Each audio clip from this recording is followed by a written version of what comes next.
ก็เราจะไปหาเห็ดบดรอบสองต้องไปจอดใจ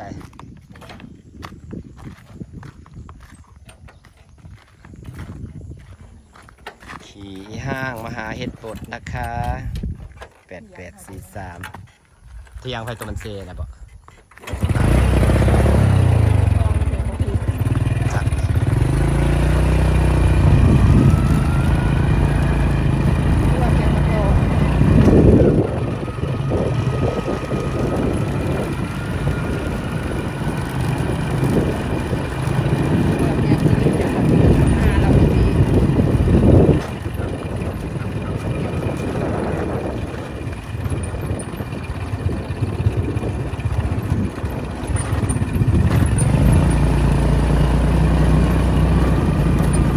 ติ้วแล้วต้นตาต้นติ้วต้นติ้วต้นตามันก็อยู่บดมันติป้า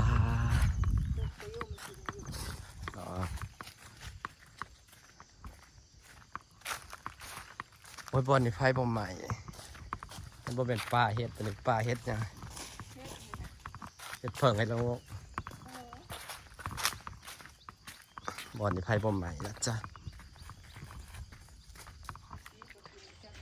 สบายดีอีกเทื่อนึงนะครับพี่น้องจ๋าสบายดี เราจะไปหาเห็ดสบายดีจ้ะพี่น้องไปหารอบสองรอบแรกได้กะละมังหนึ่งได้คัดซ้ำหนึ่งไปเบิ่งไอ้บอลคอนใหญ่เผื่อว่าเขาจะเอาเบิดเลยเพราะนั้นมันสวยแล้วเนาะเพราะนั้นมันสวยแล้วเขาจะกระกกเต้าตอนนี้นะเตี้ยวหมุนตกติวกำลังแตกไปพี่น้องไปหายังไม่ขนุนยังกระจับเป็นยังไงได้ไม่ขนุนต้นมะขามคือบ่มีเลยว่ะบ่มีเห็นไผโพดคงโพดเงี้ยโพดขายแม่ขนุนน้อยหันใดแม่ขนุนน้อยนะแม่มันขนุนต้นมะขามนั่นไหมมันจังแสบแม่ขนุนใหญ่มันโหวมันบ่แสบโพดพากันย่างหรอป้าพี่น้องมองในไพ่ใหม่นะเป็นสำคัญทางสวนใหม่บัดที่บัดแดนคือสิบคอยได้กินเห็ดดอกปีนี้ปลากระบอกขึ้นพี่น้องเอ้ยยังไม่ได้ปลาเลยปีนี้ปลาเงียบสงัดมาหาหลอกคอนรอบสองกับเป็ดเติร์ดคอนได้ก็ได้แม่นพระเจ้ากะหาเนาะมันสวยหลายคนก็ไปหลายทางใครจะมาเศร้าหาลงไปแล้วไปบนอะไรได้เห็ดบดหลายๆงามๆไปแล้วไปไหนป่าไหนแท่ไหนวะเราก็จะเดินจนขาลากคอนลายเลยหากผมมีเห็ดตัวไผ่ไหมป่าไหมแท่ไหมว่าไปเจอได้กับบ่มีฮอตไปตองหมดสิทธิ์กินเห็ดละโงกเห็ดพึ่งเห็ดเอียงกับเบิดซีดเขาหล่ออาเบิ่งเห็ดรอบสองพี่น้องบ่มีแล้วเจ้าหาเบิดปะ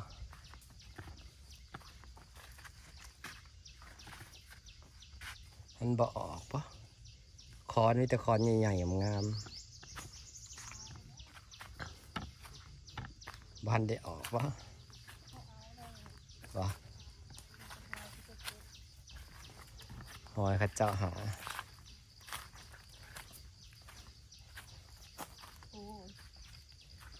มีเลยหอยข้าเจ้าเอาเดี๋ยวเขาเอามาสวยพุทธนะบ่ไปเฮ็ดปวกแล้วพี่น้องมาสิได้ลำได้นะเฮ็ดคอนเอาก็เอาเบิดนั่นเลยป่าน่ะแปลนเบิดไฟใหม่โอ้ยเห็ดขาววันนี้อันนี้คือเห็ดขาวโคนขาวกำลังแตกกำลังออก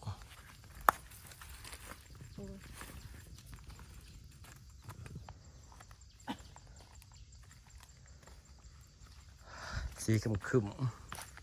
ๆนครใหญ่ๆแต่เห็ดยังไม่ออกนี่นครใหญ่ๆเขาปักต้นไม้ลงแถวนี้แต่พอเขามารอบสองมันก็สวยเนี่ยครับเจ้ากาวเบิร์ดแล้วพี่น้องเสาร์ไปรอบเสาร์เบิ่งส่งว่าเป็นตาออกแล้วครับคอนมาได้เก่าคอนยังใหม่คอนมันได้ดอกขักเข้าบันได โคนเฮ็ดแท้โคนหาง อ๋อ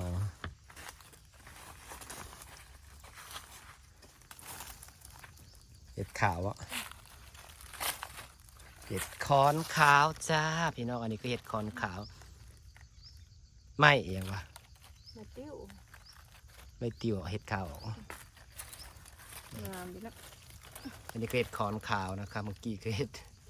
ดบดหมู่ภาษาไทยเห็ดอย่าง เฮ็ดตัวแท้ บ่เห็ดคอนขาวกับเห็ดคอนออกได้คอนให้เนาะปีไผ่ไหมไผ่ไหมปลาบ่ไหมมกเห็ดไหมแท้ไหมว่าจูดคนจูดก็ได้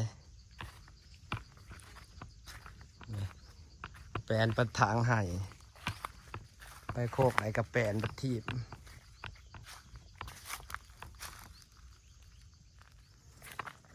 หล่อหาเห็ดพี่น้องเอ้ยป่าของเนี่ยป้าขัดเจ้าจูดว่าได้ละพวกเพิ่นนะหาเงินค้าได้จากการขายเห็ดขายหอนั่นแหละสุดแต่ยังจูดนี่พ่อต่อเห็ดบดแล้วจ้ะพี่น้องนี่ โอ้ย เพื่อสิพ่ออย่างหอบทีบ หัวหลาย มวนคือวังเศร้าอีกทีหอมเนาะ กระเจ้าหาก่อนเนี่ย หอมเด้อเห็ดธรรมชาติเลย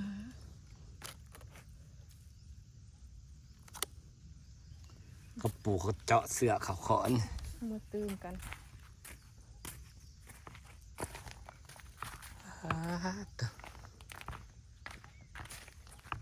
แปลนขับอะไรแปลนแทบแปลนมาปีนี้เป็นปีแห่งไฟใหม่จ้ะพี่น้องไฟทุกซอกทุกมุมมีแต่บอนไฟใหม่ซอกทุกแจโพดโพแปลนเติด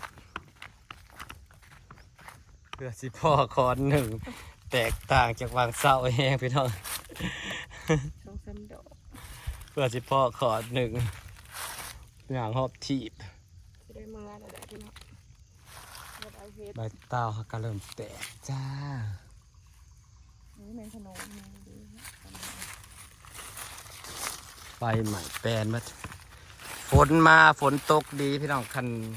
ไฟบ่ใหม่ป่าเรียร้อนนะจะได้กินเห็ดปวกเห็ดไอ้ละงูเห็ดไอ้เผิงพอปีแล้วฝนบ่ดีบ่ได้กินเห็ดเผิงตั้งแต่ว่าไฟมันไหม้แปลนเป็นที่บดแดนจะมาจะออกหรือบ่พี่น้องแต่ส่วนใหญ่ไฟใหม่เห็ดก็ค่อยออกเลยมันบ่มีใบไม้คุมดินอบดิน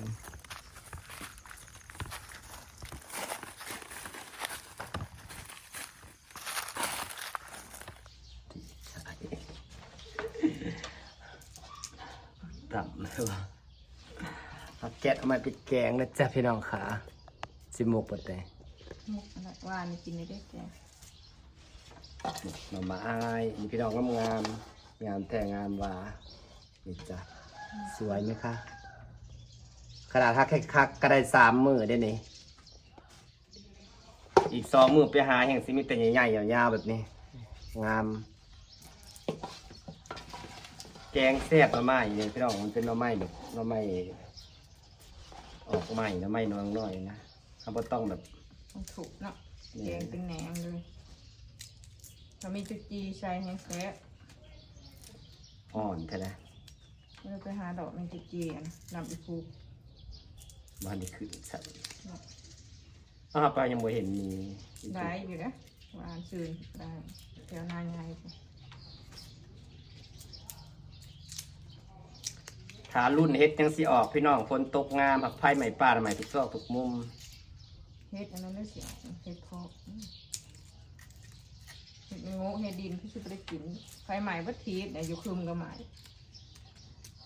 ดูมีบ่อยอันนี้ อยู่คืมกับ ใหม่ซอกทุกมุมไปยังปีนี้ไฟมันใหม่ละเอียดเลยพี่น้องใหม่ไปตามซอกตามแจ้ใหม่ยาในหน่อยในแน่กับใหม่ไปเชื่อเบิร์ดอยู่ไซก็มีแต่ข่าวไฟใหม่ยังเทพประวันกับใหม่ลงออกโรงงานตะยานในบ้านเฮาก็ใหม่เฮือนใหม่สร้างพี่น้องเอ้ยใหม่อ้อมขางอ้อมแอวอย่างนี้อ่อนลิ้นเอาไม้ถ้าพออ่อนแท้ก็เล่นไม้แล้วก็ออกเนาะ น้ำงาม มันอ่อนพอใส่มีอะไรแกะมือยิกกะนี่ได้มันจะอ่อนแท้นี่ เด้อพี่น้องสั่งให้ไปหาให้ก็หาได้เด้อไปได้จ้ะ หาไปขายสิฝากไปบ่คุ้มค่าฝากจิบ่ค่ะหากต้นไม้แบบนี้อยู่กรุงเทพหากินยากเด้อค่ะ บ่ได้แถวบ้านเฮาเลยแหละเราต้องการกระทักมาแล้วจ้ะ โอ้ยคันนี้หามาแล้วไปหลอกขายก็มีอ่ะคนซื้อ มาเถอะนะ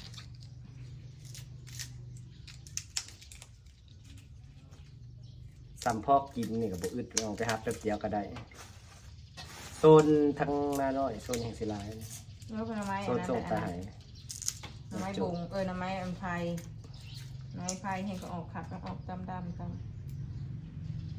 ใหม่ครับอันนี้ได้ตามหัวจะต้องไฟใหม่นะใหม่ละเอียดใหม่คักใหม่แน่นะ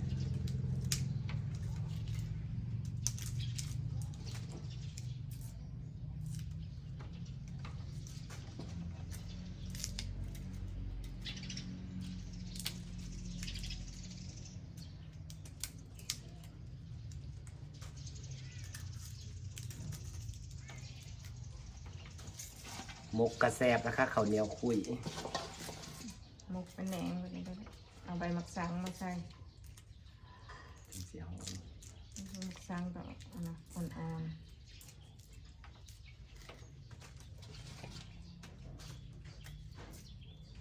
ผลมันแหน่ขึ้นมาอ่อนครับที่สปอร์อ่อนเพราะนั้นมันหักกระออก ๆ เนาะ ใหม่ ตอนแรกเราก็มันหักกับนี่แต่เราไปหาหักอะไร2-3 หมื่นหน่อมันหักกับหักกระเตะหักกระพ่นมันอ่อนขัดไปที่เราเลยกว่ามันจะเป็นเฮียมันจะเป็นอย่างสั้น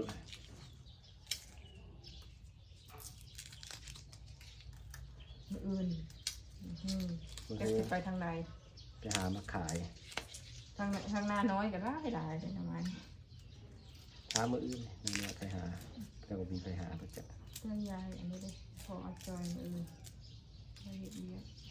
ก็เขาดีนะตัวได้ไปขอซื้อเขาไปทางใด ขอไป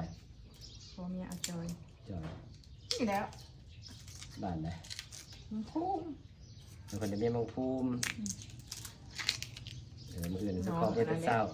เลยเมียเอานัดเห็นดิ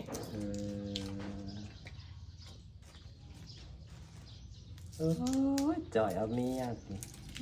เลยเมียเอานัด เอาเมียซ้ำเถ่าเถอะเด้มันมาเลย มาแล้วอยู่บ้านเมียบ้านชื่นเดี๋ยวลงมา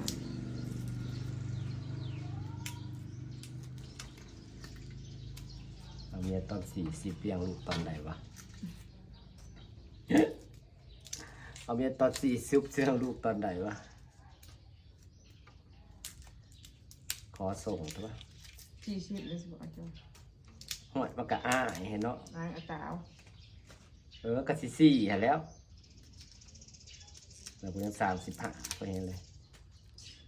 อ้ายกูเย็บต้อง4อยู่แล้วเลย 37 38นะ ประมาณนั้นเลย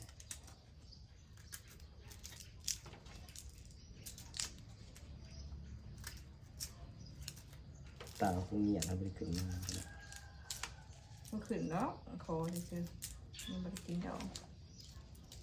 คอไว้แล้วก็ไปทำงานเลย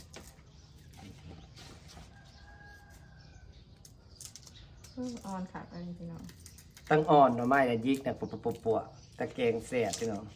แก้กัน แต่ว่า แต่ว่าแกงมากินแล้วเมื่อวานนี่มื้อนี้เพิ่นสิมกพอได้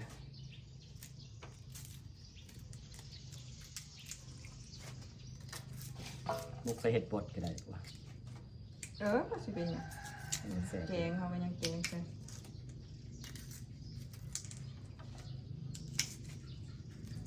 หน่อที่มันขึ้นใหม่เนี่ยเป็นซี่ๆพี่น้องมันคือเอาไปหาดิป้าสับสิขาดไฟมันใหม่ขาดอี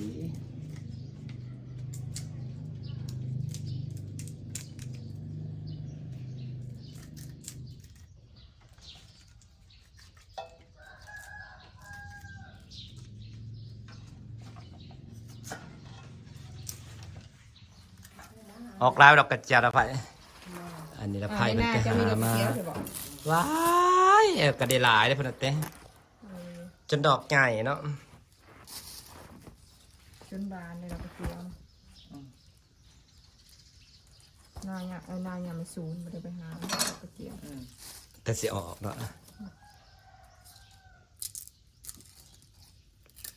หน้าเขาปูสิงไปเกี่ยว โอ้ยสับสิแกงในเฮ็ดนะ ตีนเป๋ งามเลย บดไป สบายเอาแต่เฮ็ดบริหารเอาไม้เอาไม้น่ะกะสิขยุกขยาเนาะสับขักแค่เนาะไฟมันใหม่ขัก เตะ ไม่ไปฮักเขาแตกหักว่าได้ฮัก เฮ็ดเอาไม้อ่อนๆเอาไม้สับอ่อนขักอ่อนแหน่ หกกิน เอาไม้น่ะหลายสับ อ่อนแต่เฮ็ดบดนี่แหละ 2-3 มื้อหน่อไม้นะเนาะ ตอมันน่ะแต่ละเหงาละซี่ขยุกขยาอยู่เอาไม้นะพวก ปูเที่ยงหรือบางลายสองกระตา เป็นโบดเหรอไปเอาอยู่สิไปรอ ไป ก็มีกระตาที่ว่านี่มันน้อย ฝนมันดีเลยเฮ็ดออกบดออกหลาย แถว เนาะ แถวคืมนะมันโตหลายเนาะเขาเขาจากที่เขา แล้วเป็นหาปุติ ก็มีเออ หามาแกงหามามกเฮ็ดบอกเฮ็ดบดเอาเขาหาบเขาหามมาครับไฟยังบอกเขาหาบเขาหามมาอย่างว่านี่เปิดไฟกับซ้ำสิแกงมันให้งามมันอ่อนงาม เชฟแกงคืนนะครับเชฟ มันอ่อน